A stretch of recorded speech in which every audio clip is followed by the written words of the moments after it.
Hey yo, what's going on? What's going on? What's going on? Let's see if we can get entertained by some of these well, this video here is called 10 Animals That Ate Their Owners. And we'll see if we can get entertained by somebody else's misery. You know what I mean? The reason why I want to see this is because it it's always a humorous thing that comes up whenever you have a certain breed of people that do shit that they really shouldn't do. And so it's kind of like the whole fact of the matter is they got caught up and got asked out. So it's like I'm gonna learn vicariously through them of what not to do. You know what I mean? I think some people can get away with it. Some people just ah, some people cannot get away with it. And we're gonna check that out. So let's go.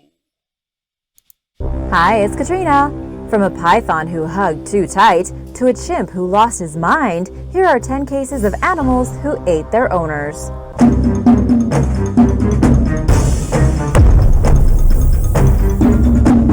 Number 10. Tiger.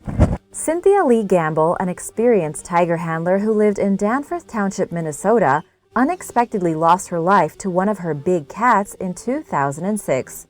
The 52-year-old woman's remains were discovered in an enclosure on her property where a 500-pound Bengal tiger had mauled her to death.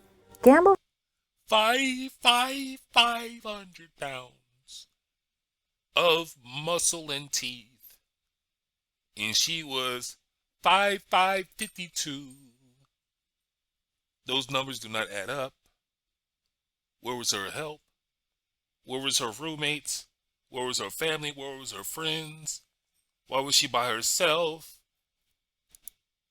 Cray cray. tiger had mauled her to death. Gamble had kept tigers for over a decade with no issues, according to Pine County Sheriff Mark Mansavage.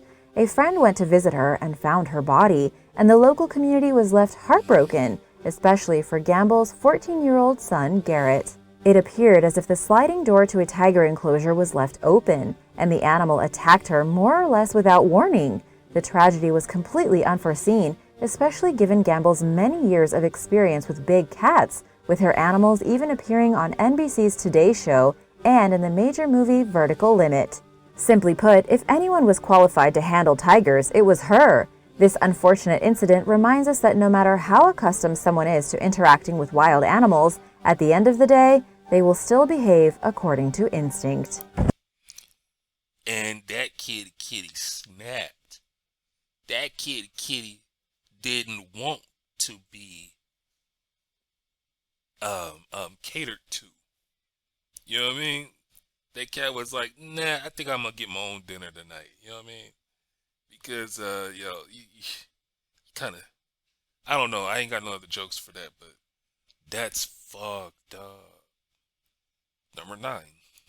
Number 9. Python. A 31-year-old Hampshire, England man named Dan Brandon learned the hard way that it is actually possible to love someone to death when in August 2018, his 8-foot-long African rock python, ironically named Tiny, attacked him. Brandon's mother found him unconscious on his bedroom floor with the snake nearby, and it was unfortunately too late to save him. She had heard a loud thud coming from her son's room earlier that day, but assumed he had dropped something. Brandon was an experienced snake handler who never had problems with Tiny before the unfortunate tragedy. Look at the dog. The dog is like, I'm not fucking with that snake.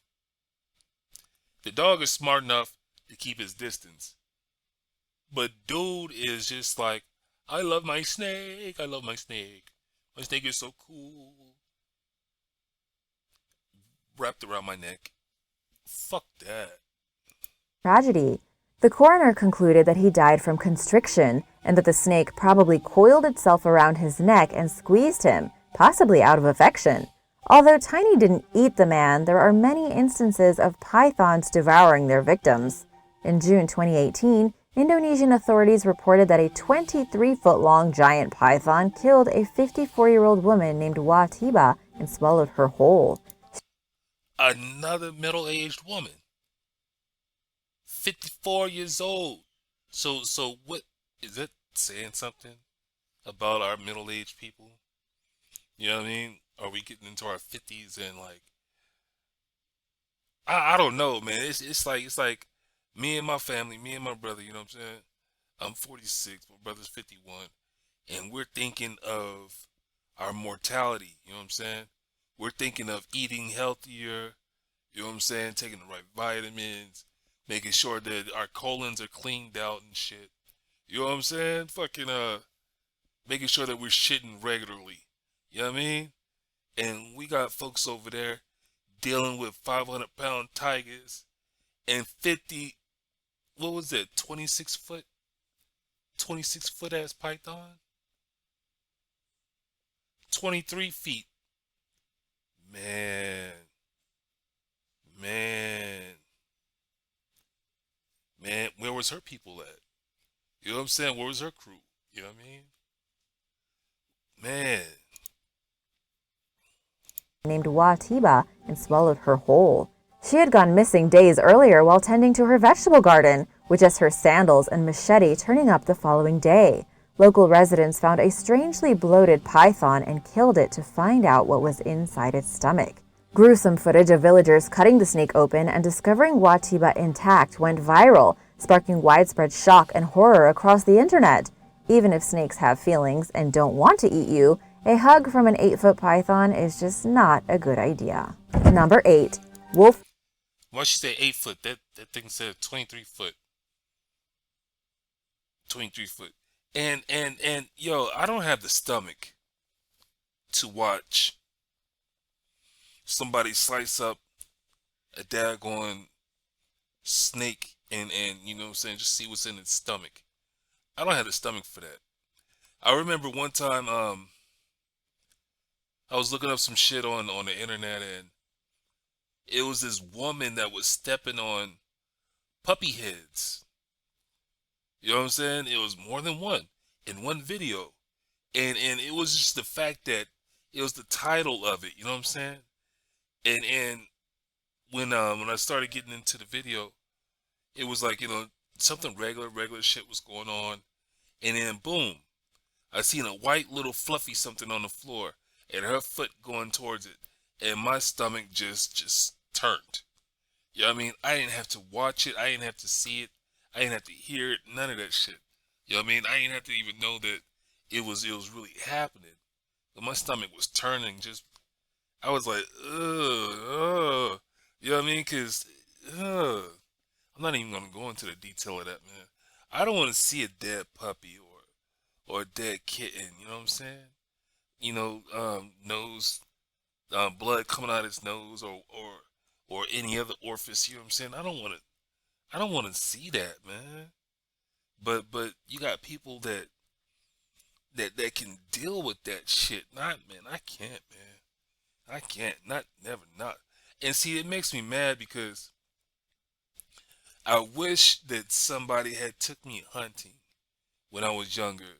You know what I mean? I caught a fish before, but shit, I didn't want to hold it. I didn't want to gut it. I didn't even want to put the worm on the hook. You know what I mean? I wish somebody would have helped me get that out my system. You know what I'm saying? Man, it's fucked up. That's one skill that I wish I would have had. You know what I mean? Learn how to hunt, catch, and cook my own food. Anyway, number 8. Dogs. Westmoreland County, Pennsylvania resident Sandra L. Piovison was extremely Westmoreland County, Pennsylvania. A hug from an 8-foot python is just not a good idea. Number 8. Wolf dogs. Westmoreland County, Pennsylvania resident Sandra L. Piovison was extremely devoted to the 9 wolf dogs she spent 10 years of her life raising since they were cubs. That all changed in July 2006 when the 50-year-old woman's body was discovered at her home in Salem Township. Another 50-year-old person. Come on, man. That's three 50-year-old people. What do they say? If you hear the truth more than two, if you hear the truth coming from two people, two or more people, if you hear something coming from two, if you hear the same story coming from two or more people, then you got to believe that the story is true, right? So here it is. People in their 50s fucking with these exotic ass animals are getting caught up and getting killed. inside an enclosure where she kept the canine hybrids. Sandra's wolf dogs had turned on her and mauled her to death, an autopsy determined, and the coroner ruled multiple soft tissue injuries as her official cause of death. They may have been more wolf than dog, and had most likely become a pack amongst themselves, and she was not included.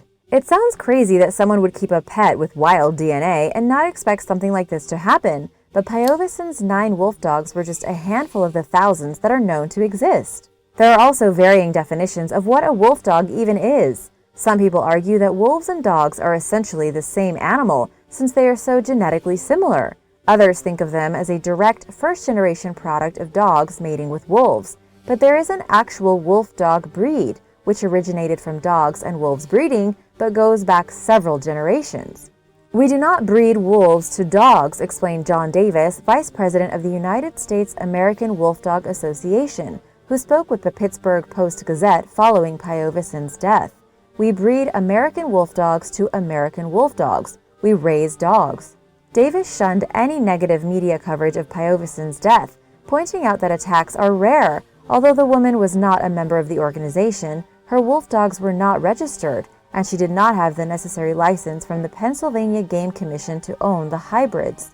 Curiously, the agency knew Pyovison had the animals, but did not take action because she did have state dog licenses, and it's difficult to prove whether a canine is a dog or a wolf. Over the course of several decades, police visited the woman's house numerous times in response to complaints of noise and odors, but never charged her with any crimes. In the words of Westmoreland County Humane Officer Elaine Gower, she was pretty much on guard with me because she knew that I knew that this wasn't a great situation. Turned out very badly for her. Number 7. Man, for one, stupid commercials. Can't stand commercials. But two, did you see the teeth on that wolf that was holding that stick? Yo, that's not enough to put fear in you. You know what I'm saying? To be like, beware, beware. You know what I'm saying? It's like, yo. And then three, come on, man. We used to all, I ain't gonna say we all, but a lot of people were afraid of the Wolfman back in the day. So what part of wolf is supposed to be accepted? You know what I mean? They out there, yeah. You know what I'm saying? Keep them alive out there to keep the ecosystem going the way that it's supposed to go. You know what I mean? And then if they get overpopulated, then I understand we gotta hunt a few of them to get the numbers right. I understand that, but why we got? Oh man, why do we have people taking it so many steps after that? You know what I'm saying? To be like, oh, hey puppy, puppy. You know what I'm saying? Oh, hey Wolfie, Wolfie. Oh, Wolfie. Ooh, Wolfie. You know what I'm saying? It's like, yo, I don't understand what it is with humans that want to be in control of so much shit, so many different levels of this world. You know what I'm saying? Why do they want to have so much power over different things in this world? I mean, I don't get it. I really don't understand it. You know what I'm saying? It's like nature has its own way of correcting circumstances and issues and things like that. So there's really no protection against the natural order of things. It's going to happen one day. You know what I'm saying? Things is going to revert back to its natural order. You know what I'm saying? One day. I don't get it. And then it's like, yo, if you're going to learn vicariously through people, No, no, no, that's not what I'm trying to say. What I'm trying to say is before doing shit and you doing your research and you say, "Oh, it doesn't happen a lot, but it's the point that it does happen." Why put yourself in that situation to fucking have a 50-50 chance of something happening bad to you? That's what life in general. The whole thing of self-preservation is like keeping yourself safe, right? But you got people that just, I mean, it just really means that they didn't give a fuck about themselves or about the person next to them because they're going to take a 50-50 gamble on something like that. Number seven. Pigs. In 2012, a 69-year-old farmer named Terry Vance Garner went outside to feed the pigs at his rural Coos County, Oregon property and never returned. His family later found his dentures and body parts in the pig's enclosure. Although the man's cause of death seems obvious, considering the circumstances, prosecutors were not quick to rule out foul play or a medical emergency, such as a heart attack, that may have caused him to collapse. They also wondered if Garner's pigs deliberately knocked him over while he fed them, especially considering that one of the animals had displayed aggression to the farmer on at least one previous occasion.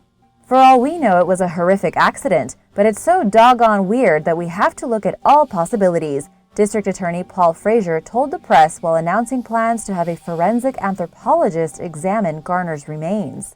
Domestic pigs are typically non-aggressive, according to John Killefer, head of the Animal and Rangeland Sciences Department at Oregon State University, but there is some degree of danger associated with any animal.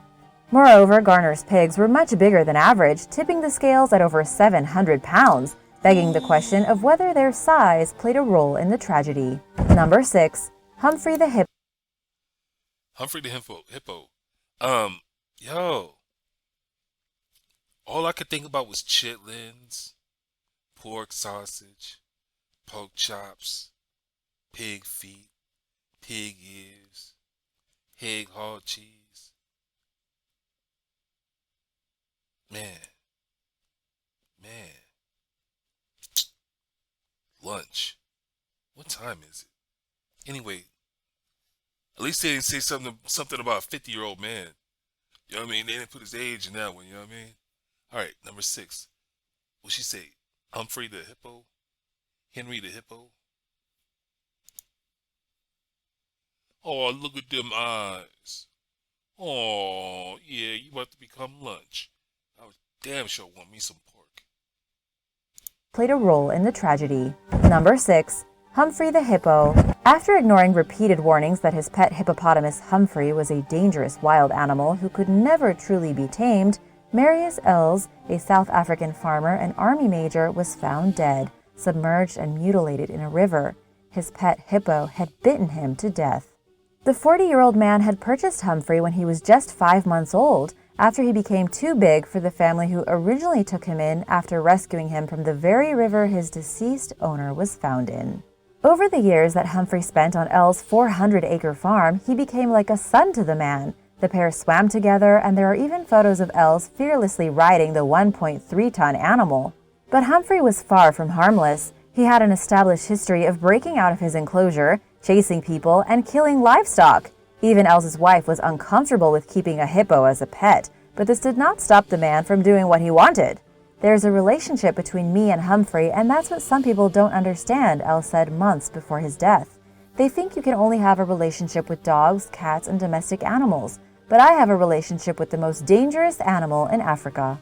It is indeed true that hippos are responsible for more human deaths than lions, elephants, leopards, buffalo, and rhinos combined.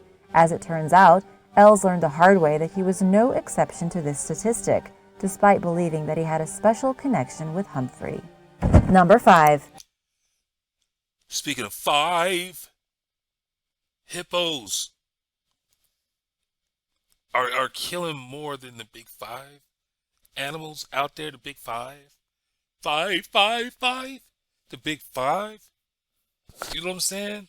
Lions, tigers, bears, elephants. Where's that diagram at? Cheetahs, bison, buffalo. Let's see that again. It is indeed true that hippos are responsible for more human deaths than lions, elephants, leopards, buffalo, and rhinos combined. Wow. But this person went his relationship with his rare animal over the relationship of his wife, over the relationship of anybody else in his family. He put that hippo in front of them. You know what I mean? I don't understand that. I don't understand. I don't understand people's emotions and the love that they have for destruction. You know what I mean? I don't understand that. All right, you can call me a punk all you want, but when it comes down to the fact that I want to live a happy and comfortable life, that means I don't want to take major risks. Okay? Now, I understand that driving, there's a risk in that every day. So why would I want to add extra risk? Okay, now let's take it further than that. I heard that there is there has been people that have broken their neck in their sleep by turning their necks wrong or whatever the fuck. Okay, okay, okay. I accept that, but we need sleep. Okay? I understand that even I do this. Sometimes I choke on my own spit. I could be just sitting there chilling. And then all of a sudden, spit rolls down my damn throat. It happened to me last week. I didn't choke to death. Duh, I'm still here. But I had to cough that shit up. Like, man, are you serious? Just sit here chilling and choking on my spit. You know what I'm saying? Mouth was watering when I was trying to eat some chips one day. Got too much saliva in my damn mouth, and had to kind of cough some shit up before swallowing my chip. You know what I mean? So I understand that there's dangers out there. You know what I mean? It's like nature's out to get us. So why add extra risk? That's fucking crazy, man. So where we at, man? Where are we at? Where are we at? Where are we at? Where are we at? Let's take it back some more. Five, five, five. Number 5. Cats. In July 2010, humane officials were given the gruesome task of removing a dozen cats from an Albion, Pennsylvania home, where a 74-year-old former teacher named Herbert Walden and his 94-year-old mother Jane were found dead. Enough time had passed, over a week, authorities believed, for the cats to become desperate for food and start eating the elderly gentleman's foot. Walden likely died from a heart attack, according to the Erie County Deputy Coroner Korak Timon, the Morning Call reported. Jane, who relied on him for care, probably succumbed to dehydration following her son's death because she was unable to fetch her own water. By the sounds of things, the Waldens' living situation was unhealthy to begin with. Their home lacked running water and was strewn with garbage stacked nearly to the ceiling. With no usable toilet, the pair went to the bathroom in buckets and transferred the contents into containers which lined their hallway. And in addition to the 12 live cats that the authorities rescued, they found a dead dog and 4 dead cats. With relapsing forms of MS, there's a lot to deal with, not just unpredictable relapses. Number 4. 1. Damn commercials. 2. Yo. Okay, I have tried to watch that show Hoarders. Alright? I've tried to watch it a few times. And it got to the point, and it just gets right back to the same point of I'm not going to be entertained by people who are doing shit to put themselves in harm's way in such an addictive ass way. You know what I mean? Okay, years ago, there was no mention of therapy.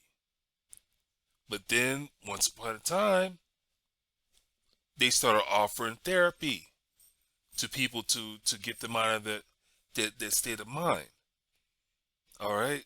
So you got a 74-year-old trying to take care of a 94-year-old, in a home conditions where it's just fucked up, and nobody else is like really what's going on these. Nobody else is really trying to push the whole fact push help into their lives.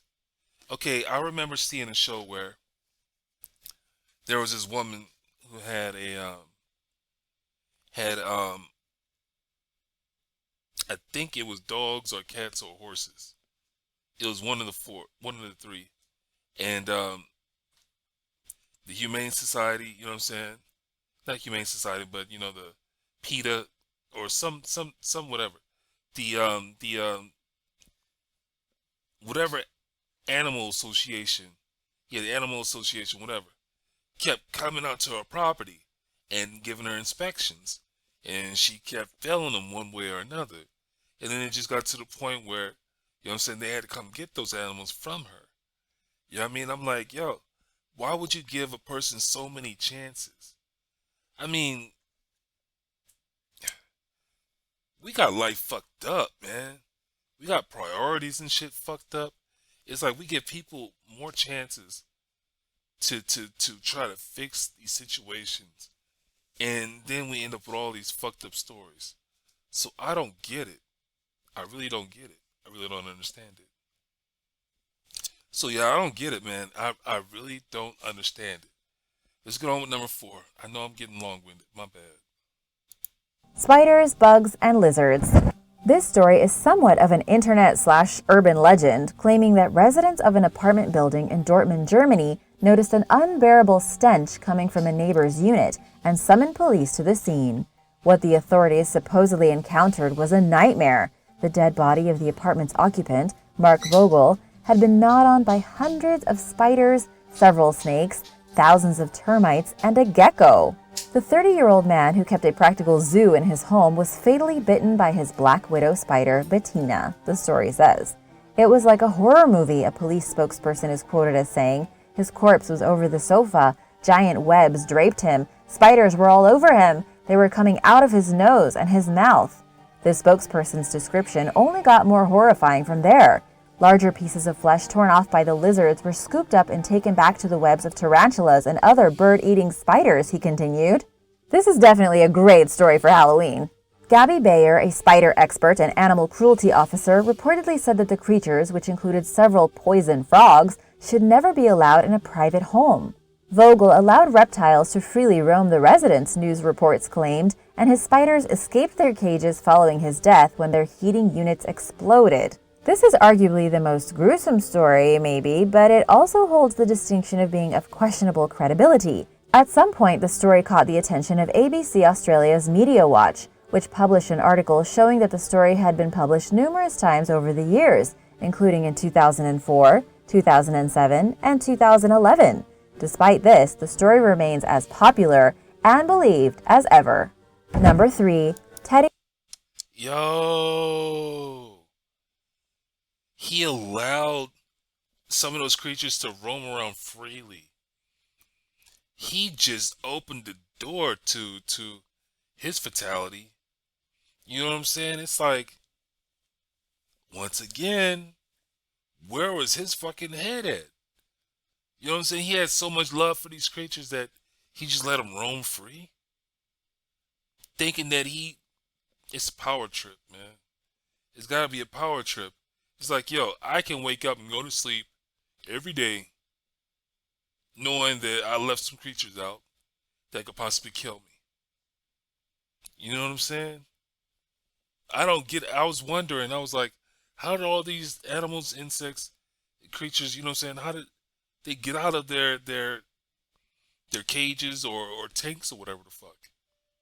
Was this motherfucker sat up here and damn near just opened up the whole menu. You know what I'm saying? Not the whole menu, but he just led them right to him. You know what I mean? Just an accident. What's the phrase? An accident just waiting to happen. Let's get on to number 3, man. We're almost done. We're almost done. This shit is crazy.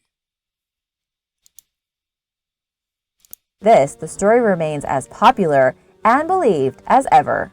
Number 3. Teddy the Black Bear. Ross Township, Pennsylvania resident Kelly Ann Waltz loved the animals she kept in her hilltop menagerie, which included a tiger, mountain lion, and a 350-pound black bear named Teddy. Get it? Lions, tigers, and bears. But the animals didn't necessarily love her back, as the 37-year-old woman learned the hard way in October 2009, when she went to clean Teddy's cage and he mauled her to death. Kelly's husband, Mark Waltz, had kept animals for years as an exotic pet dealer at the couple's home in the Poconos Mountains region. Nothing out of the ordinary indicated that Kelly might be in danger when she entered the black bear's 15 by 15-foot steel and concrete cage to clean it. Unfortunately, a shovelful of dog food wasn't enough to distract Teddy that day, when for reasons none of us will ever fully understand, he turned on his owner. Kelly's children and her neighbor's kids witnessed the horrifying attack and scrambled for help. By the time someone shot Teddy dead, it was too late to save her. No matter how comfortable someone is with their wild pet, it's customary for owners to use two-section cages that enable them to isolate the animal and safely clean the enclosure. Tim Conway of the Pennsylvania Game Commission told CBS that why this woman chose to go in the same area that the bear was in is beyond me. It's a fatal mistake. Number 2. Man. In the words of Ha Ha Davis, yo, that's beyond me. Man. I do not get that at all once again. We got somebody who just think they got control of the situation. You know what I'm saying? Go into it's like, yes, you built this cage, but once you step foot in there, that's their fucking home. You know what I mean? That was that bear's home.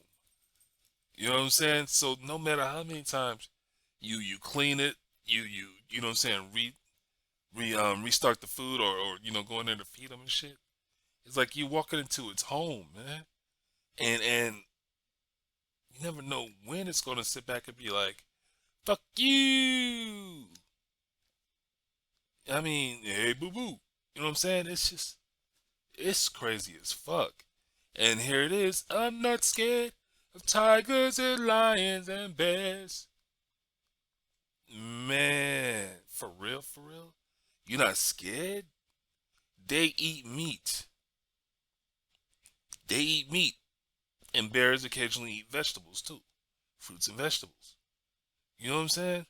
But the kitty cats, the kitties, the tigers, motherfucking mountain lion, straight meat eater.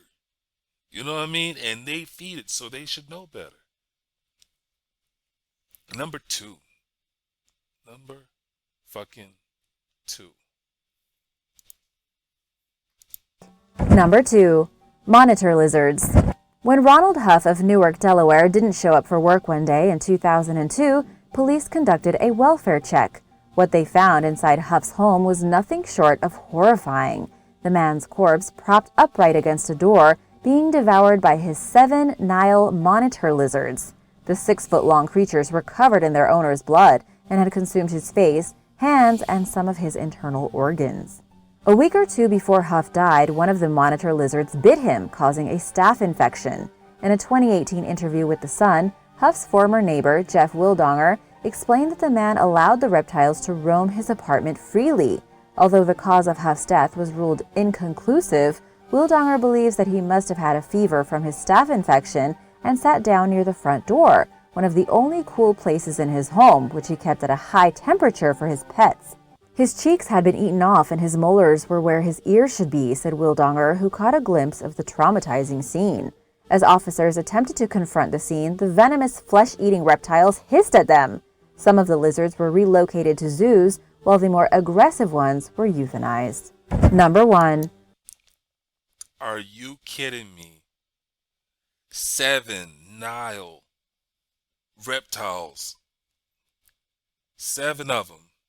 And he allowed them to roam freely. You know what I'm saying? That sounded like they set his ass up. You know what I mean? It's like, yo, despite whatever he was feeding them, nature took its course and was like, hey, they need some fresh meat. You know what I'm saying? That would be a fucked up scene. I could not be working a job where I'm going to walk in on a scene like that. I couldn't. I couldn't. It's like working in the sanitation field when you gotta go and clean up somebody's um, septic tanks.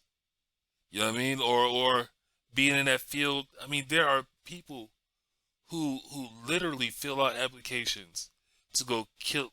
I mean, to go clean up people's houses after the toilet. You know what I'm saying? Backs up. Or whenever their basement is flooded with sewage. You know what I mean? There are teams of people out there cleaning up people's houses. You remember that movie, um, Dirtiest Jobs? That let me know right there that it's like if you want employment, all you gotta have is a strong stomach, because you can go out there and get a job and work and do some things that people are just not capable of doing. You know what I mean? Fucking, you gotta wear oxygen masks so that way you don't get methane poison. You know what I mean? Or get CO2 poisoning, things like that. It's like, man, are you serious? I had a nightmare one time when I had this accident where um um they had put me on some strong pain meds and shit, and I had this fucked up ass dream that I was laying in the bed and I fell over the edge of the bed, and what was it? It was some type of rodent had creeped into the house and began eating on my head. You know what I mean? And I just couldn't move because I was all fucked up and shit. Come on, man. You think after that dream I was going to sit back and live a life to where I wasn't going to be more careful? Shit. Man, my houses stay clean. I ain't trying to have no rodents. I ain't trying to have no mice. None of that shit. But these people right here, man, they put themselves in the position to get fucked up. Number one. Travis the chimp. Sometimes you just have to wonder what people are thinking. Why do you want a chimp as a pet? They are incredibly smart and loving, but they are also strong and wild and don't really belong in a house. Unfortunately for a woman named Charla Nash, her best friend's chimp Travis turned on her and attacked her. Travis was actually an animal actor and had appeared in TV shows and commercials. He was raised by hand at what is now the Missouri Chimpanzee Sanctuary and became well known in the town. He had been socialized around humans since birth, and while he did like to play and wrestle, he always seemed to know when to stop. Sandra Harold had raised the chimp herself, considering him as her adopted son, but was having trouble one day in 2009. Travis had gone on a tirade and had escaped the house. Charla came over to help, and things got completely out of hand. She and the chimp knew each other, but she had changed her hairstyle, which may have confused Travis. Next thing, he was attacking her, biting her face and hands. Sandra started hitting him with a shovel to get him to stop, and he turned and got angrier. She called the police, who at first thought it was a hoax, but you can actually hear the screaming in the background. Sandra screams, "He's eating her!" Charla suffered horrendous injuries, but medical personnel had to wait in case they got attacked as well. Police finally arrived, and Travis attacked the vehicle, smashing the windows and opened the passenger door, where a police officer shot him several times. He died, and the story became international news. Charla had huge medical bills and tried experimental face transplant surgery, but was very afraid to show herself in public. She sued her friend for $50 million. Thanks for watching. What? Oh, With relapsing for my bad. She sued her friend. Once again, emotional issues. Hi, it's Emotional fucking issues. She cared more about her fucking animal than her friend that was trying to be there for her. She cared more about, I bet she was like, "Oh, I'm not mad at him," type bullshit. That is fucking freaky. That's like it's like saying, is she missing some links in the chemistry of her body, of her brain. You know what I'm saying? It's like, is there something miss? Was there something undeveloped? Was there something that stemmed from her childhood? You know what I mean? What kind of emotional trauma did she go through? You know what I'm saying, to get a relationship with a fuck. She called him her stepson or her son or some shit like that. It's like, yo, I can, I can't even, man, look, I can't even go and call, you know what I'm saying, somebody who helped raise me a stepdaddy. You know what I'm saying? It's like, yo, you was in my life, now you out my life. You know what I'm saying? Fucking, ain't no more relationship ties. You know what I mean? Okay, when we were family, you know, we called each other cousins and shit. But now, fucking, why should I call you cousin? We don't, man, you know what I'm saying? There's no cousinly love there. You know what I'm saying? It's like, yo, we don't treat, you know what I'm saying? We don't treat each other like family. The fuck should I call you some title like that for? And this woman is just like, yo, what the fuck did that chimp do for her? You know what I mean? It's like, what did that chimp bring to the table that it wasn't forced to do? You know what I'm saying? They forced that chimp to go to work. It's not like that chimp woke up and was like, I'm ready to go to work. You know what I'm saying? I got my clothes on, I'm ready to go to work. You know what I mean? That's some fucked up shit, man. Yo, I know you got your own opinions about this shit. Please leave it in the comment box. I don't like videos like this no more. Yo, you have a good day, you have a good night, you have a good morning. Peace.